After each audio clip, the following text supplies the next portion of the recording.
तो जी एक important question ये है कि आजकल के जो लोग होते हैं ना, सो कॉल्ड साइंटिफिक लोग होते हैं या कि मिडिल एडवांस लोग होते हैं, तो हर चीज का लॉजिक चाहते हैं। Logic means proof.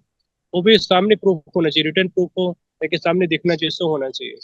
तो भगवान का नाम कितनी महिमा, इतनी महिमा है, उनको सामने कैसे प्रूफ करके दिखाएंगे कि ये महिमा है, ऐसे होना चाहिए। तो सरल है कि भगवान के नाम की महिमा अगर किसी को प्रूफ करना है, जानना है, तो नाम ले लेना चाहिए। अपने आप प्रूफ हो जाएगा। ये कोई थ्योरी तो है नहीं, ये प्रैक्टिकल है। तो अगर कोई नाम जप करेगा ऑटोमेटिकली पता चल जाएगा। लेकिन फिर भी हम लोग प्रयास करते हैं अलग अलग शास्त्रों से और साइंटिफिक तरीके से लॉजिकली समझाने का कि कैसे भगवान के नाम मदद करते हैं। लेकिन वास्तविक रूप में अगर कोई इसको समझना चाहता है तो उसको नाम जब प्रारंभ करना पड़ेगा। वो खुद अपने जीवन में एक्सपीरियंस कर पाएगा। जैसे रसगुल्ला होता है, अभी कोई बोलता है रसगुल्ला जीवन में पहली बार देखा है, वो बोलता है कि कैसे मालूम ये टेस्टी है, कैसे मालूम ये मीठा ही होता है। तीखा भी तो हो सकता है, दिखने में तो देखिए ऐसा दिखता है। गुलाब जामुन की बात करें, दिखने में तो काला काला दिख रहा है, आप बोलते हैं बड़ा टेस्टी है। तो आप टेस्ट करके देख लीजिए, पता चल जाएगा। अब जब वो टेस्ट करता है तो उसको कड़वा लगता है। फिर वो बोलता है अरे देखिए कड़वा लग रहा है। तो कड़वा इसलिए लग रहा है क्योंकि आपको जॉन्डिस है अभी। आप गए थे ना डॉक्टर के पास, पीलिया हो गया, इसलिए कड़वा लग रहा है। देखिए मैं खा रहा हूँ, मुझे तो कड़वा नहीं लग रहा है। मैं तो, अगर कड़वा होता गुलाब जामुन, तो बताइए मैं 10 गुलाब जामुन आपके सामने खा रहा हूँ, एक बार भी मैंने मुंह बनाया क्या? ये देखो मेरा मित्र है, ये भी खा रहा है, इसको भी कड़वा नहीं लगा, पूरी दुनिया खा रही, कड़वा नहीं लगा, केवल आपको कड़वा लग रहा है। इसका मतलब प्रॉब्लम आप में है, आपको जॉन्डिस हो गया है। तो इसी प्रकार से हरिनाम जो है बहुत मधुर है, बहुत टेस्टी है। कितने भक्त हैं जो लोग कर लेते हैं, डेली 64 माला करने वाले भक्त हैं, 100 माला करने वाले भक्त हैं। क्या वो लोग पागल हैं क्या? ये नाम जब ऐसे करते रहते हैं। अब अच्छे अच्छे लोग करते हैं, काफी बुद्धिमान लोग करते हैं, अच्छे संसार में घर गृहस्थी में जॉब धंधा सब कुछ है उनके पास, फिर भी वो लोग नाम जप करते हैं। और हमारे इतिहास में प्रमाण मिलता है कि बड़े बड़े महान महान राजा लोगों ने भगवान की भक्ति का रस प्राप्त करने के लिए इस भौतिक संसार के पूरे पृथ्वी के चक्रवर्ती सम्राट होते हुए सब कुछ छोड़ दिए, भक्ति के रस को, एक बूंद को तो मिलने मात्र से। तो इसका मतलब इसमें तो है। तो बस हमको, अगर हम जब करेंगे, प्रोसेस को पालन करेंगे, तो हम उसका एक्सपीरियंस कर पाएंगे। तो इस तरीके से है, तो पहले करना चाहिए, एक्सपीरियंस करना चाहिए, तो खुद समझ जाएंगे। और इसके लिए जरूरी नहीं कि कोई शुद्ध नाम तक ही पहुंचे। उस अवस्था में पहुंचने में तो अल्टीमेट रस मिलेगा। लेकिन अगर कोई जैसे स्टार्ट कर देता है, कोई भी व्यक्ति है, एक माला भी चालू कर देता है, डेली जप करना, ध्यान पूर्वक अच्छे से नाम जप करता है, तो 1 महीने के अंदर वो एक्सपीरियंस कर सकता है कि हाँ, जो मंत्रा मेडिटेशन इसको बोलते हैं, हरे कृष्ण महामंत्र को जप करने और सुनने से मात्र से कम से कम भौतिक रूप से तो उसको एक्सपीरियंस लाभ मिल ही जाएगा। मानसिक जो है संतुलन बनेगा, मानसिक शांति को।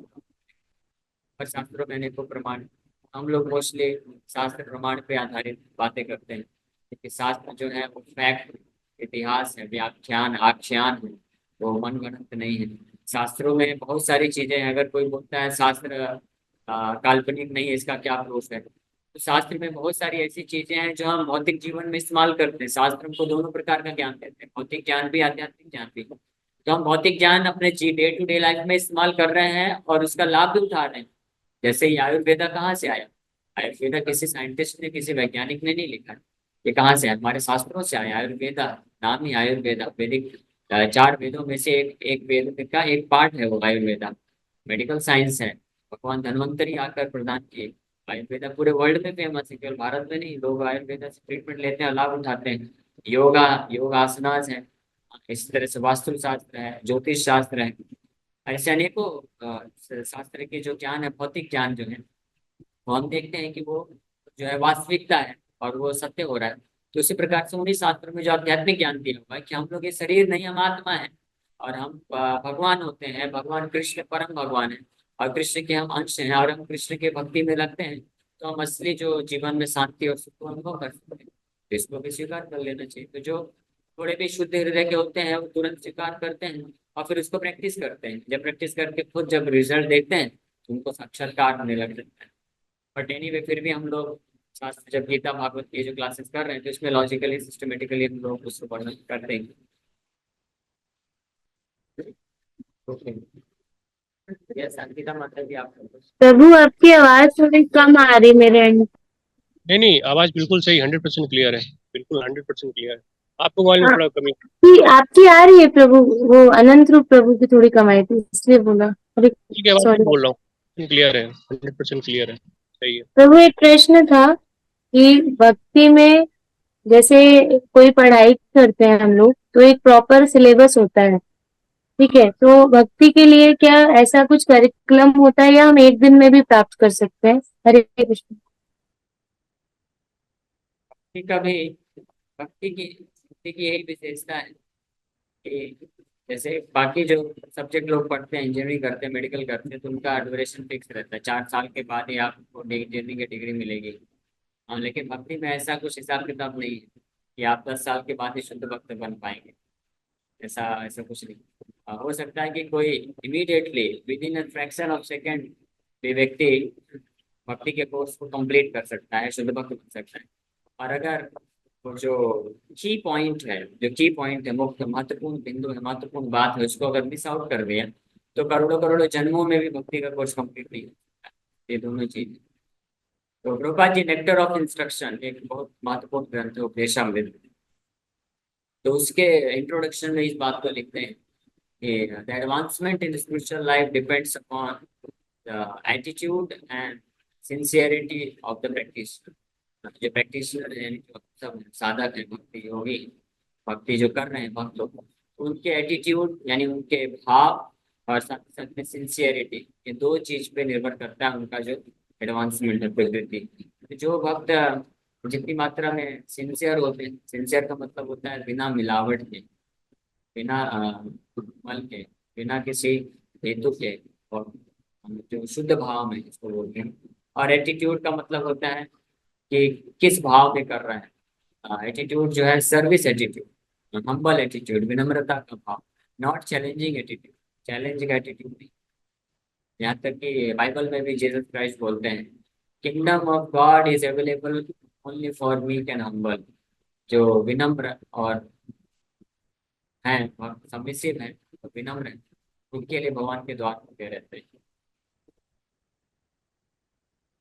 इस प्रकार से भक्ति भक्ति बहुत सरल भी है और बहुत कठिन भी। प्रभुपाद जी बोलते थे भक्ति है, भक्ति is very simple but not easy. है तो सरल लेकिन आसान नहीं। इसका मतलब क्या है? ये दोनों एक ही चीज नहीं है, कंफ्यूज मत होइएगा।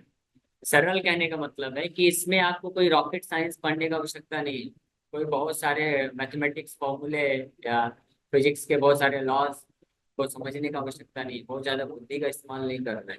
सरल इसलिए है क्योंकि इसमें बस जो भगवान आदेश दे रहे हैं वो करना है, सिंपल सी बात है। जैसे भक्ति का सर्वश्रेष्ठ अंग है हरे कृष्ण नाम का जप करना। तो हरे कृष्ण कृष्ण कृष्ण हरे हरे, हरे राम राम राम हरे हरे। अगर कोई भी भक्त हरे कृष्ण महामंत्र का जप करता है और सुनता है without including mind in between, मन को बीच में लाए बिना, बस बोलता है सुनता है केवल बैक ऑफ द कॉन्शियसनेस, अपने चेतना में इस भाव को रखते हुए कि भगवान कृष्ण परम भगवान है, वो मेरे स्वामी है और मैं उनका दास हूँ। तो मेरा जिम्मेदारी है, मेरा ये रिस्पॉन्सिबिलिटी है, ड्यूटी है। मैं इस संसार में भटक गया हूँ किसी कारण, बस मुझे नहीं पता क्या कारण है, किसी कारण बस मैं उनको छोड़ करके इस संसार में अनेकों अनेकों जन्मों से भटक रहा हूँ। अब भगवान की कृपा से मुझे पता चल गया है कि वही एकमात्र मेरे वास्तविक स्वामी है, तो इसलिए मैं उनका आश्रय लेना चाहता हूँ। तो इस भाव में स्थित होकर इसको संबंध ज्ञान बोलते हैं।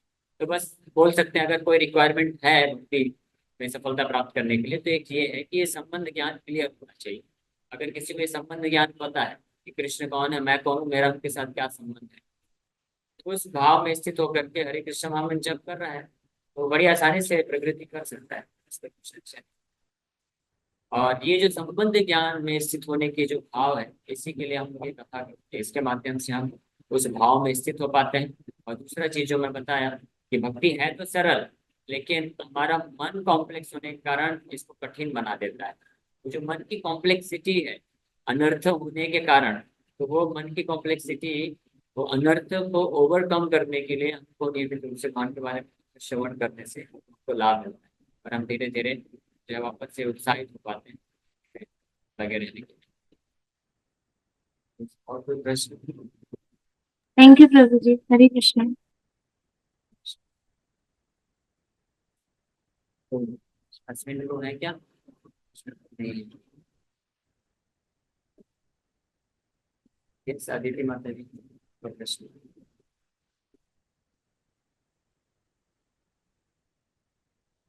अदिति माता जी, आप सुन पा रही हैं? हरे कृष्ण। आवाज थोड़ा आपकी धीरे आ रही है प्रभु जी, थोड़ा सा धीरे आ धीरे आ रही रही है है। ना? अच्छा, एक मिनट में। और भी कोई डिवोटी कुछ प्रश्न पूछना चाहे प्रभु जी से तो सब डिवोटीज को वेलकम है, सब लोग प्रश्न पूछ सकते हैं। क्वेश्चन आंसर सेशन है, सबके लिए है। कई बार क्वेश्चन आंसर जो क्लास हो जाता है फिर लोग पूछते हैं टाइम होने के बाद। अभी इसीलिए हमने सबको रिक्वेस्ट किया है, आप पूछ सकते हैं किसी को कोई क्वेश्चन। इनके संकोच लगे तो चैट बॉक्स में मैसेज में लिख सकते हैं हिंदी के इंग्लिश में, उसको भी हम पढ़ करके रिप्लाई कर सकते हैं, उसका आंसर कर सकते हैं। अनम्यूट नहीं हो पा नहीं रहा हो है पा रहा। अच्छा आपके यहाँ अच्छा, से। Okay okay. हाँ मैं समझ गया, ठीक है, मैं कर दिया। ये सभी अनम्यूट कर सकते हैं। हरे ये कृष्णा। सभी हरे माता जी। कृष्ण प्रभु जी। पहले हरे अदिति बहन कृष्ण। कुछ पूछ रहे हैं, एक एक करके पूछिएगा जो। जी प्रभु जी। ये सभी। हाँ यस माता प्रभु, जी। जैसे कुछ लोग मतलब जो शरीर होते हैं, मतलब वो आगे भी देखेंगे कि आपका आवाज, आपका हमारे आवाज कट या जा रहा है। नेटवर्क आपका शायद प्रॉपर नहीं है। हरे कृष्णा। हाँ माता जी, आप थोड़ा प्रॉपर नेटवर्क में आइए, तब तक देवती रमन प्रभु उनका प्रश्न ले लेते हैं। जी हरे कृष्णा। प्रभु जी। धन्यवाद प्रणाम प्रभु जी, हरे कृष्ण। प्रभु जी कभी कभी हम भक्ति करते हैं तो अच्छे से माला होती है, अच्छे से बुक रीडिंग होती है, अच्छे से प्रीचिंग होती है, अच्छे से सेवा होती है, और अचानक इस भौतिक जगत में रहने के कारण कुछ न कुछ ऐसे प्रॉब्लम आ जाती है रास्ते में कि हमारी चैंटिंग सही से नहीं हो पाती या रीडिंग सही से नहीं हो पाती, जो हमारा टाइम टेबल है वो सब डिस्टर्ब हो जाता है, जबकि हम वही हैं, कहीं टूर ओके, पे नहीं समझ है, गया। कहीं नहीं कहीं। हाँ, ये यानी क्यों कैसे होता है? बैलेंस। हाँ, तो ये क्यों होता है? हालांकि उसका भी उत्तर मैं कल थोड़ा बताया था, लेकिन उससे ज्यादा इम्पोर्टेंट है कि इस परिस्थिति में क्या करना चाहिए। लेकिन फिर भी ये भी महत्वपूर्ण है, क्यों होता है। तो इसका बड़ा सरल सा कारण है, क्योंकि हम लोग ऐसी जगत में हैं जहाँ पे यह स्वाभाविक है, इस प्रकार के उतार चढ़ाव। हम लोग कौन से जगत में? भौतिक जगत में। दुखाले में शाश्वतम बोला गया, जहाँ पे कुछ भी निर्भर नहीं। कमल दल जल जीवन टलमल, बताया गया कमल के पत्ते में जैसे पानी की बूंद होती है, वो जिस प्रकार से अस्थिर रहती है, उसी प्रकार से इस भौतिक जगत में हर एक व्यक्ति का जीवन भी, उसकी मानसिक दशा भी अस्थिर है। उसके आगे क्या होने वाला है कुछ फिक्स नहीं है, सब कुछ अस्थिर है, इनस्टेबल है, स्टेबिलिटी नहीं है। तो इसी के कारण ये परिस्थिति हमेशा बनी रहेगी। अब इसमें करना क्या है, जैसे आपको एक छोटा सा उदाहरण देता हूँ। वैसे तो डायरेक्ट उत्तर यही है कि कभी भी हम इनस्टेबिलिटी आती है, आपको पता चल गया कि हाँ अभी थोड़ा भक्ति में उत्साह कम हो रहा है या अच्छे से जप नहीं पा रहा है, तो जैसे ही पता चल गया वापस से भक्ति को बढ़ा दीजिए। लेकिन एक उदाहरण से शायद और अच्छे से सब कुछ समझ पाएंगे।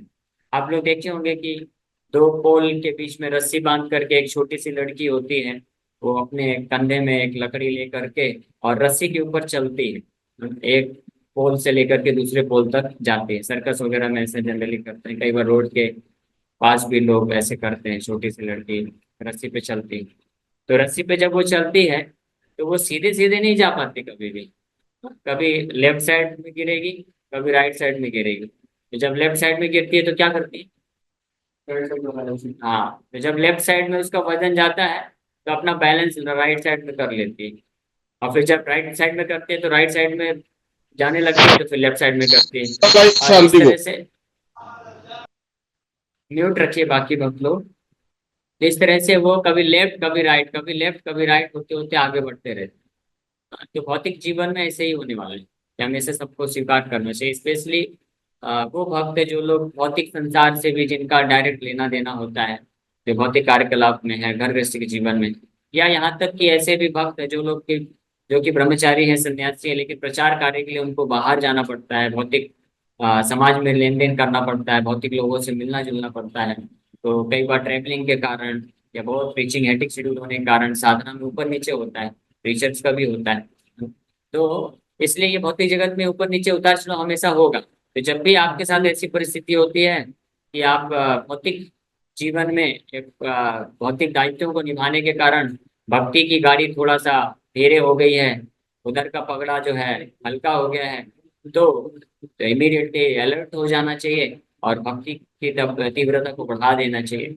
और भगवान की बड़ी विशेष कृपा है, देखिए भगवान की बड़ी विशेष कृपा है कि भगवान हमारे ऊपर कृपा करके हर 15 दिन में हमारे लिए भक्ति का जो पगड़ा है भारी करने के लिए एक सुअवसर देते हैं। कौन सा अवसर? एकादशी। अभी कब आ रहा है? 18 तारीख।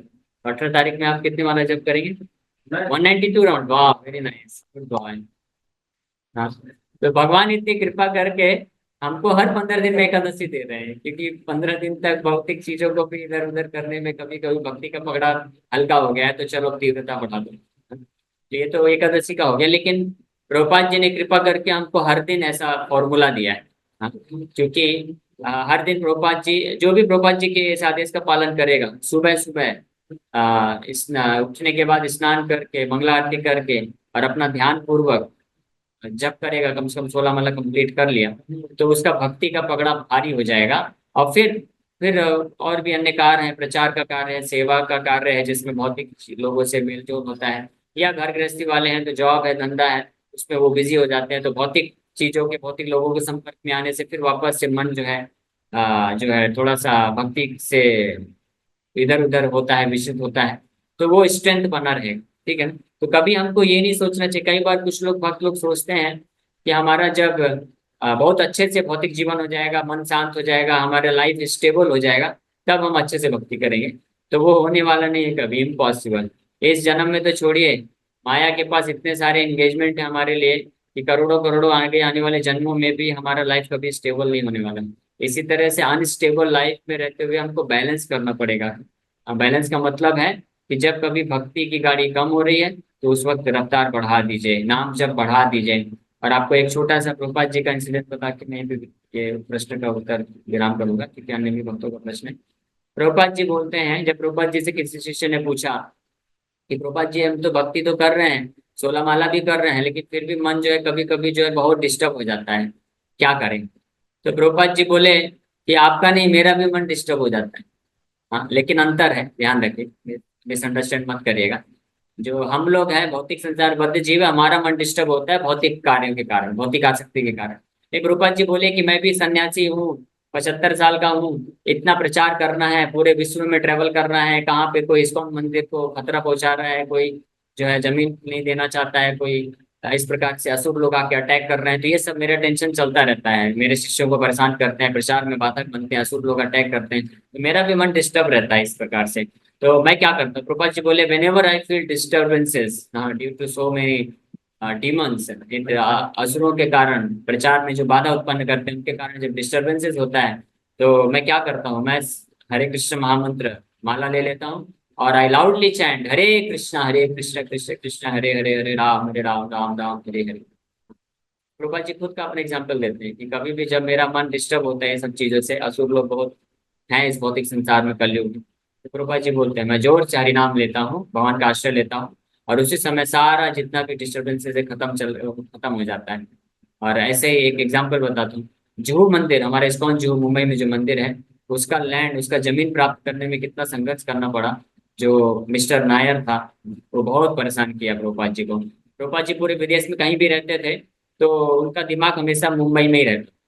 कोई ना कोई लेटर आता था उनके पास, बोलते थे अभी इसने इस प्रकार से भक्तों को परेशान किया, भक्तों पे अटैक करा दिया, ऐसे ऐसे। तो प्रभुपाद जी डिस्टर्ब होते थे, तो डिस्टर्बेंसेस के अवस्था में प्रभुपाद जी वहाँ का आश्रय लेते थे। तो कुछ दिन के बाद न्यूज आया कि मिस्टर नायर को हार्ट अटैक हो गया है और उसका डेथ हो गया। तो प्रभुपाद जी जैसे ये सुने तो राहत की सांस लिए, थैंक गॉड, हाँ अब एक छुटकारा मिला एक डिस्टर्बेंसेस से। और प्रभुपाद जी फिर बताते हैं कि he was creating so much disturbances to my disciples, मेरे शिष्यों को इतना परेशान कर रहा था वो कि I prayed to lord Narasimha Dev, कि मैंने भगवान नरसिंह को प्रार्थना किया कि भगवान आप इसका कुछ करिए, ऐसे प्रार्थना किए, और भगवान ने तो पूरा ही खेल खत्म कर दिया। तो इस तरह से हमको हमेशा ये ध्यान रखिए, फॉर्मूला, ये प्रिंसिपल है, सिद्धांत है कि हमारे जीवन में कभी उतार चढ़ाव कभी भी होता है, डिस्टर्बेंसेस होता है, द बेस्ट मेथड इज कि आप हरे कृष्ण महामंत्र माला उठाइए और एक जगह कहीं पे बैठ जाइए चुपचाप और तीव्रता से जोर से भगवान का नाम जप करते रहिए।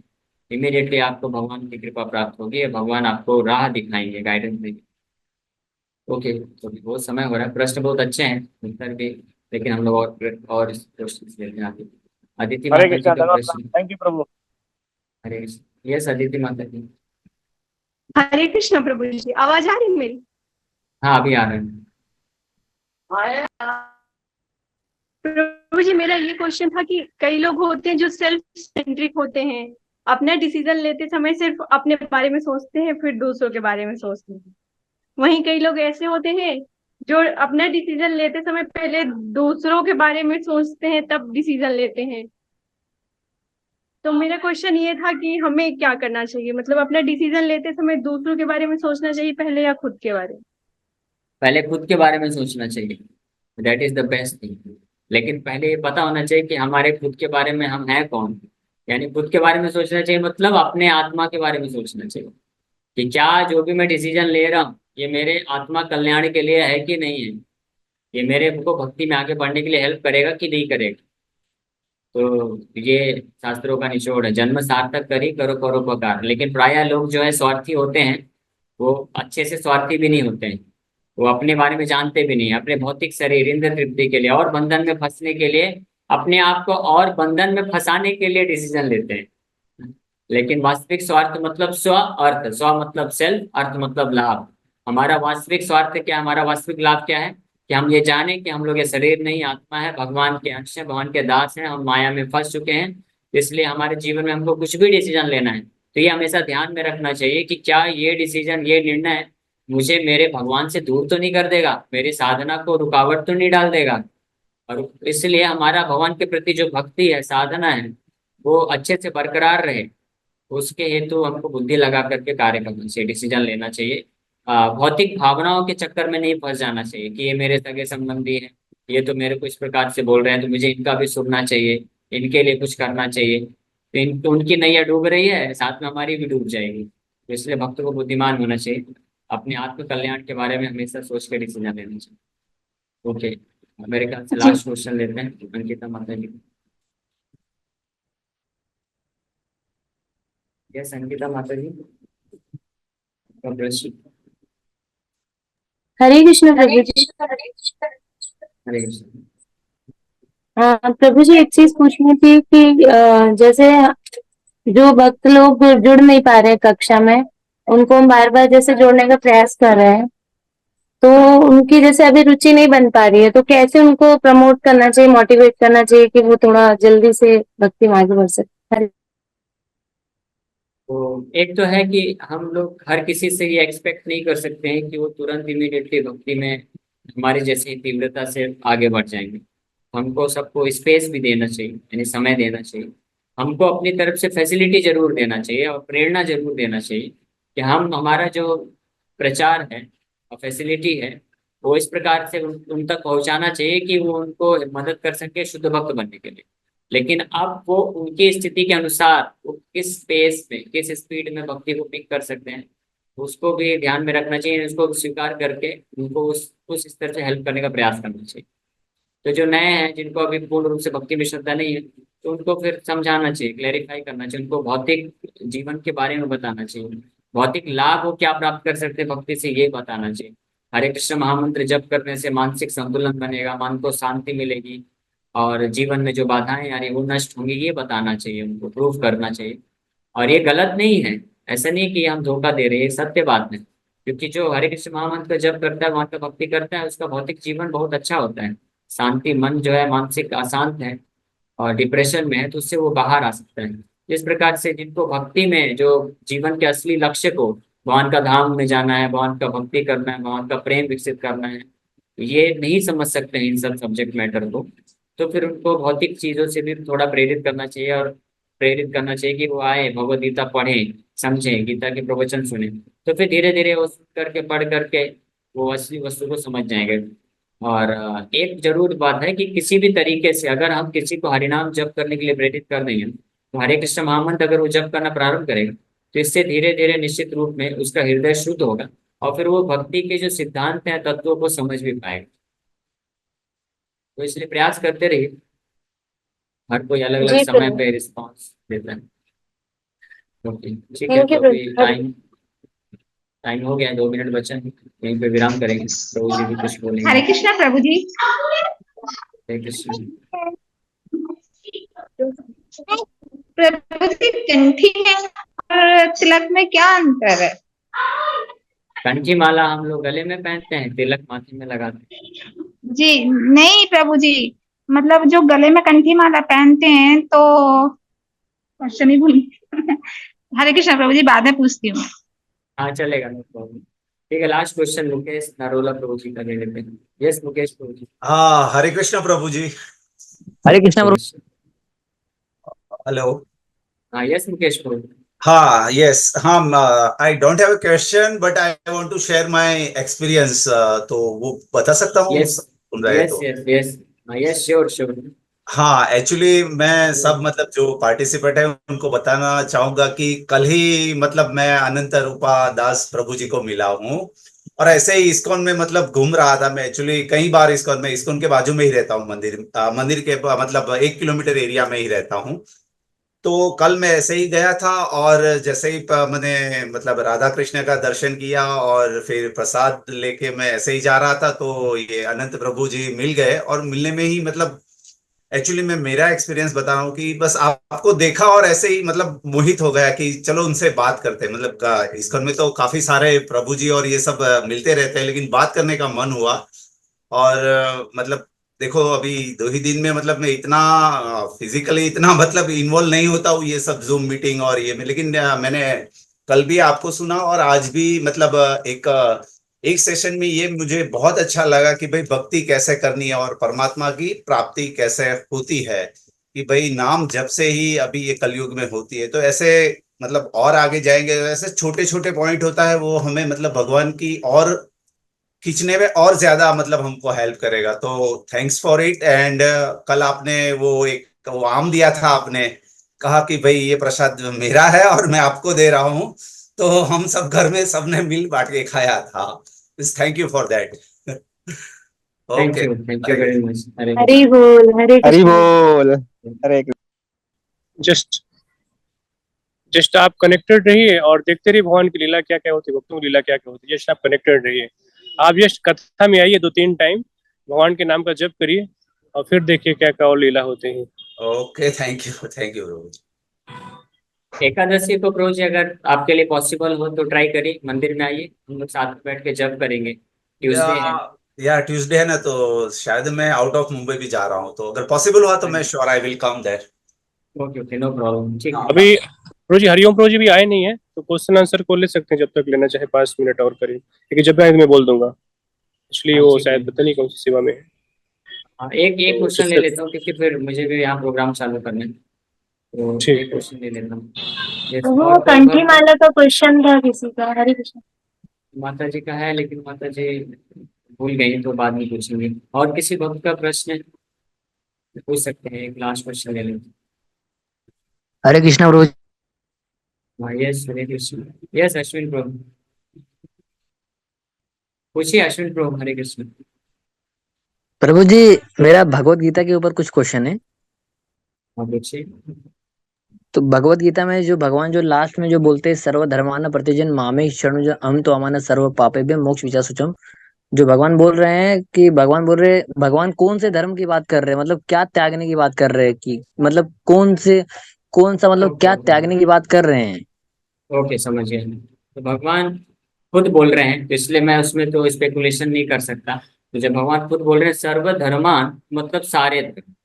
और धर्म का मतलब क्या होता है कि 2 प्रकार के धर्म होते हैं, शरीर और आत्मा के स्तर के धर्म। तो निश्चित रूप से शरीर से संबंधित कई धर्म होते हैं हमारे इस जीवन में। जितने भी अलग अलग प्रकार के देवी देवताओं के प्रति धर्म है, कर्तव्य है, अन्य जीवात्माओं के प्रति धर्म और कर्तव्य होते हैं।